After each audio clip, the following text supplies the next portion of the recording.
नमस्कार दोस्तों, आप सभी का हार्दिक स्वागत है हमारे YouTube चैनल भरत धामी में। आज हम हिंदी का एक नया पाठ लेकर आए हैं जिसका नाम है मानवीय करुणा की दिव्य चमक, जिसे लिखा सर्वेश्वर दयाल सक्सेना जी ने। सर्वेश्वर दयाल सक्सेना जी का जन्म 1927 में बस्ती उत्तर प्रदेश में हुआ था। जो मानवीय करुणा की दिव्य चमक है, इसमें फादर बुल्के के बारे में बता रखा है, जो कि एक बेल्जियम के थे और वह रहते कहाँ थे, हिंदुस्तान में रहते थे। लेखक की उनसे कई बार मुलाकात हो चुकी थी। उनके व्यवहार से लेखक बहुत ज्यादा प्रभावित थे, तो तब इन्होंने यह पाठ लिखा, मानवीय करुणा की दिव्य चमक।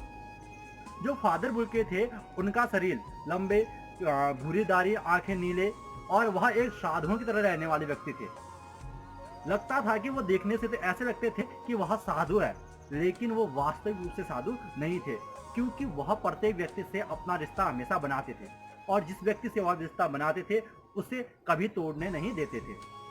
वह जो फादर बुल्के थे, फादर बुल्के के सानिध्य में या उनके साथ जो भी व्यक्ति आता था, उनका हमेशा वो क्या करते, ख्याल रखते थे। फादर बुल्के अपने से छोटों को हमेशा सलाह देते थे, अपने साथ रहने वालों को सलाह देते थे, अच्छे मार्ग पर चलने के लिए बताते थे।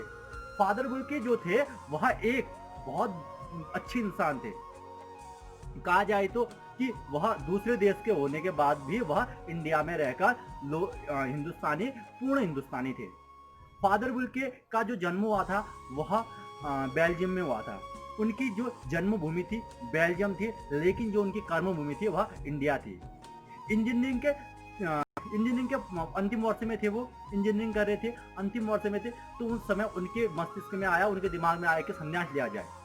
जब वो धर्मगुरुओं से मिले, तो धर्मगुरुओं ने उनको संन्यास देने की बात बोली, तो संन्यास तो वो लेना चाहते थे, लेकिन एक शर्त रखी।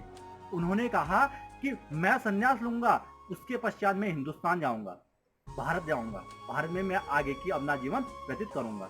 फादर बुल्के हिंदुस्तान आए, हिंदुस्तान से उन्होंने MA किया, BA किया, अनेक प्रकार की जो शिक्षाएं थी उनको ग्रहण किया। ठीक, अनेक प्रकार की शिक्षाएं ग्रहण की, और ये कहा जाता है कि फादर बुल्के को देवदार का वृक्ष कहा जाता है। देवदार का वृक्ष इसलिए कहा गया क्योंकि फादर बुल्के के सानिध्य में, फादर बुल्के के साथ जो लोग रहते थे, वह हमेशा खुश रहते थे, क्योंकि जो फादर बुल्के थे, उनके हरता करता उनके लिए एक अच्छे बड़े बुजुर्ग के समान थे, जो कि उन्हें समय समय पर अच्छी राय देते थे। फादर बुल्के एक ऐसे व्यक्ति थे जो कि हमेशा लोगों को हंसाते रहते थे, अच्छी बातें बताते रहते थे, लोगों के भलाई के बारे में सोचते रहते थे। फादर बुल्के के घर में उनकी एक बहन, 2 भाई, माता और पिता रहते थे, फिर भी उन्होंने संन्यास लेना चाहते थे। फादर बुल्के हमेशा ही चाहते थे कि जो हिंदुस्तान की भाषा हो वह हिंदी हो, लेकिन उन्हें दुख होता था कि जो हिंदुस्तानी लोग हैं, वही लोग इसकी अवहेलना करते, और आज भी अक्सर हम देखते हिंदी की अवहेलना वही लोग कहते जो हिंदुस्तानी होते। ठीक, फादर बुल्के का एक सपना था कि हिंदी हिंदुस्तान की मातृभाषा हो।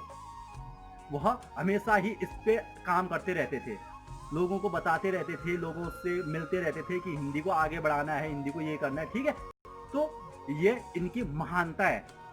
फादर बुल्के जब भी कभी कुछ कार्यक्रम होता था, तो वहां बढ़ चढ़ कर भाग लेते थे। लोग उनसे बहुत ज्यादा प्रेम करते थे, लोगों के लिए एक बड़े बुजुर्ग की तरह काम करते थे। फादर बुल्के का जब अंतिम समय आया, जब उनकी मृत्यु हुई, तो बहुत सारे लोग, गिने नहीं जा सकते, सैकड़ों लोगों के आंखों में आंसू थे, नमी थे। तो क्यों आंसू? इसलिए थे क्योंकि उनका व्यवहार इतना अच्छा था, वह लोगों के साथ इतने अच्छी तरह रहते थे। यही था आज का हमारा पाठ, मानवीय करुणा की दिव्य चमक। ठीक, मानवीय करुणा यानी कि मानव के अंदर, मानव तभी है जब उसके अंदर मानवता है। फादर बुल्के ने यही बता रखा है, इंसान हो तो इंसानियत तुम्हारे अंदर हो। इंसान होने का मतलब केवल एक प्राणी नहीं, इंसान होने का मतलब तुम्हारे अंदर इंसानियत हो। जहां भी रहो, आप लोगों के लिए एक उदाहरण बनो, लोगों में प्यार बांटो, लोगों के साथ अच्छी तरह बात करो। ठीक, लोगों के दिलों में रहना सीखो, ये बताया फादर बुल्के ने। फादर बुल्के ने बहुत सारी पुस्तकें लिखी, हिंदी इंग्लिश का एक शब्दकोश भी बनाया, बाइबिल का उन्होंने अनुवाद किया, बहुत सारी ये अनेक पुस्तकें भी थी उनकी जो फादर बुल्के को। और फादर बुल्के एक बहुत महान व्यक्ति थे। यह हमारे लेखक कौन, सर्वेश्वर दयाल सक्सेना जी के द्वारा बताई गई कहानी है, मानवीय करुणा की दिव्य चमक। यही था आज का पाठ हमारा। धन्यवाद।